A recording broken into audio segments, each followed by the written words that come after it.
Maintenant, l'invité de la matinale au lendemain de la baisse des taux de la Banque Centrale Européenne, je reçois le gouverneur de la Banque de France.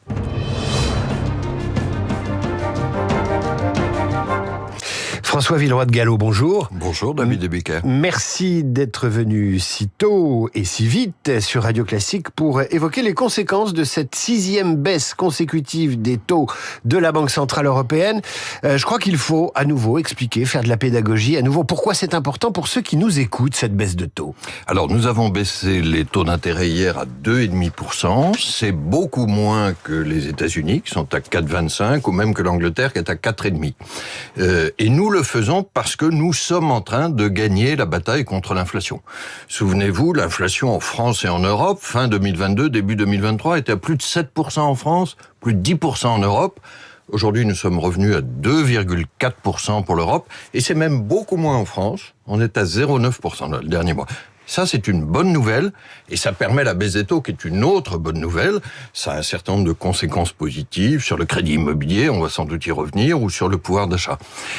Une fois qu'on a dit ça, nous avons aussi évidemment hier noté qu'il y avait énormément d'incertitudes dans notre environnement.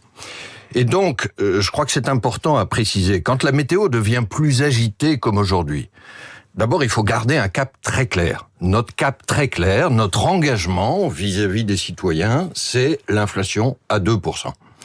Mais dans le pilotage, quand la météo est agitée, c'est pas l'heure du pilotage automatique, c'est l'heure d'un pilotage précis aux instruments. Qu'est-ce qu'on veut dire par là ? Il y a une expression que j'aime bien, c'est un pragmatisme agile. Pragmatisme, c'est que nous allons décider en fonction des données et de ce que nous saurons à chaque réunion, et agile parce qu'il faut être prêt, c'est un mot que Christine Lagarde a beaucoup employé hier, il faut être prêt à agir et réagir vite, comme nous l'avons fait d'ailleurs depuis juin dernier. Mais nous garantissons le meilleur niveau de taux d'intérêt pour avoir l'inflation à 2% et pour que l'économie européenne et française puisse continuer à croître.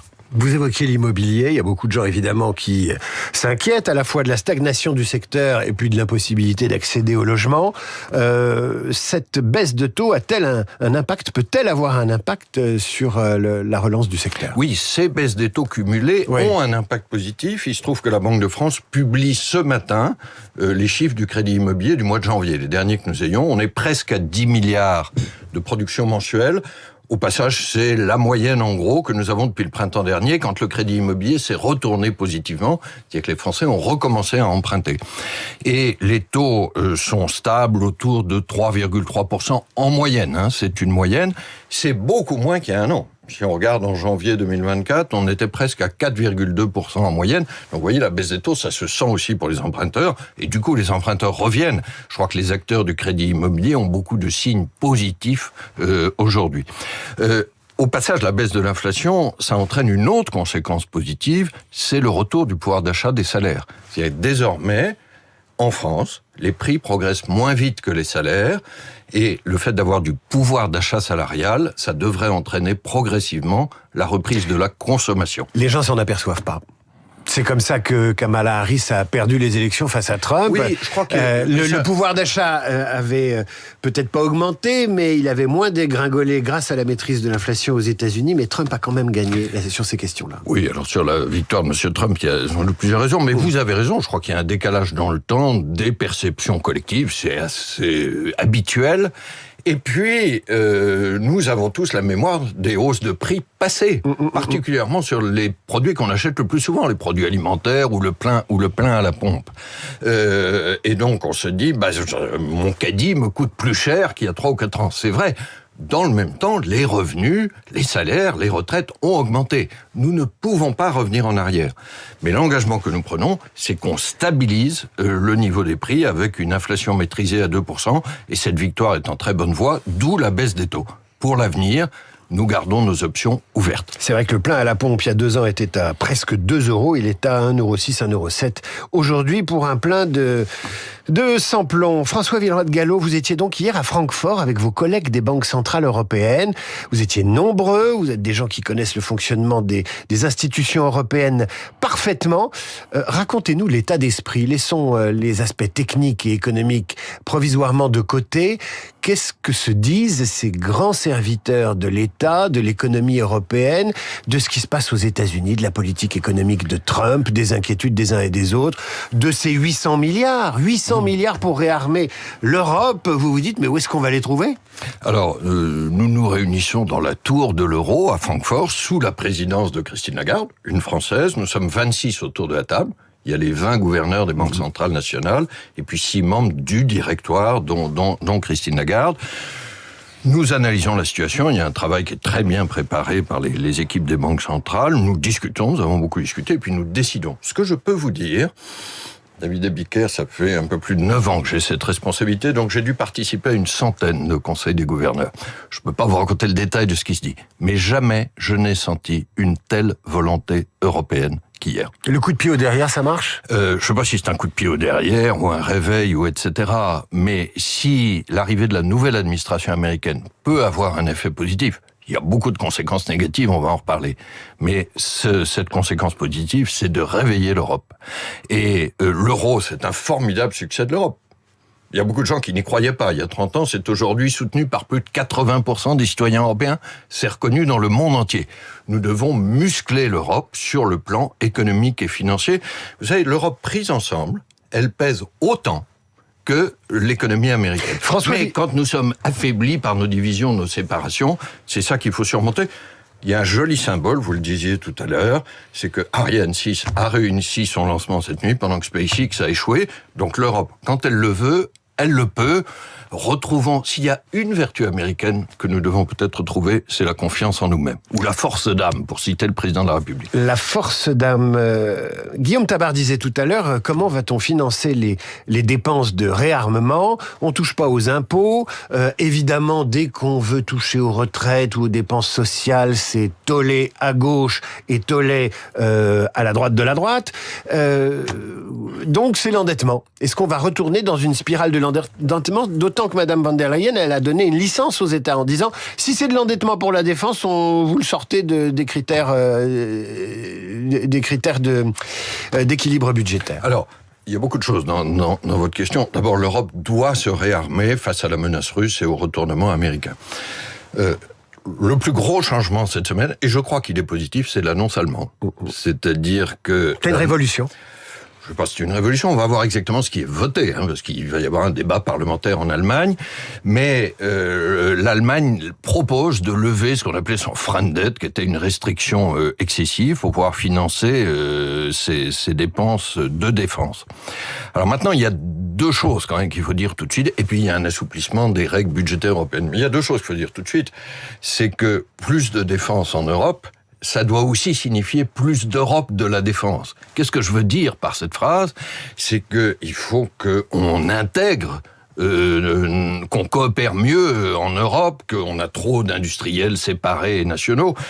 Parce que si cet argent sert à maintenir notre dépendance par rapport aux fournitures américaines, nous n'avons pas gagné l'autonomie stratégique européenne. Il faudrait conditionner les prêts et les autorisations d'endettement au fait d'acheter européen. En tout cas, il faut avancer sur les deux jambes, c'est-à-dire plus d'argent, mais plus d'intégration industrielle et stratégique, une vraie Europe de la défense.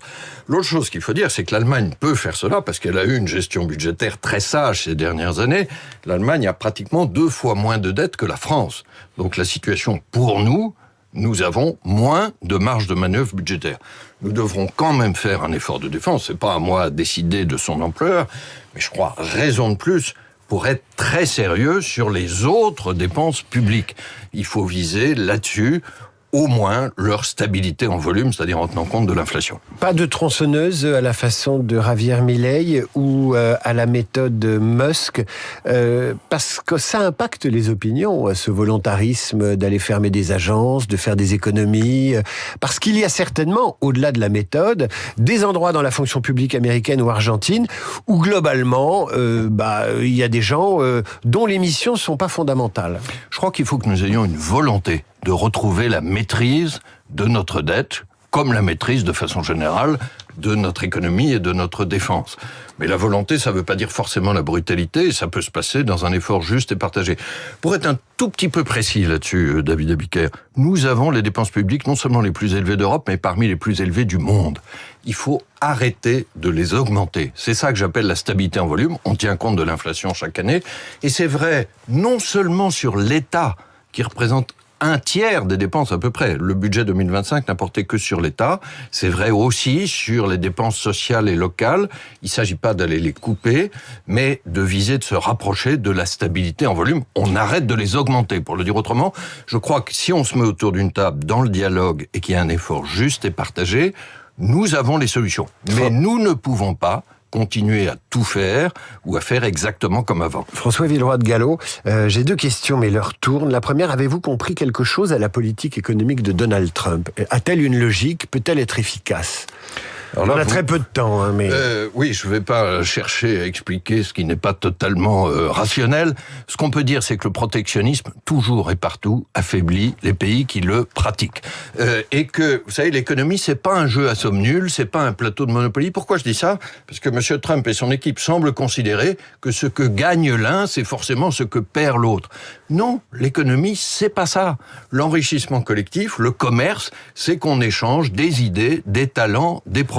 Je crois qu'il est très important de se battre contre ces politiques américaines incohérentes qui risquent d'attaquer la croissance américaine. D'abord, vous savez, il y a une perte de confiance aujourd'hui aux États-Unis des marchés, des consommateurs, mais non seulement la croissance américaine, mais la croissance mondiale. Et de muscler, réarmer économiquement l'Europe. Dernière question au banquier, à celui qui connaît les coffres forts. Il y a des sous russes en Europe.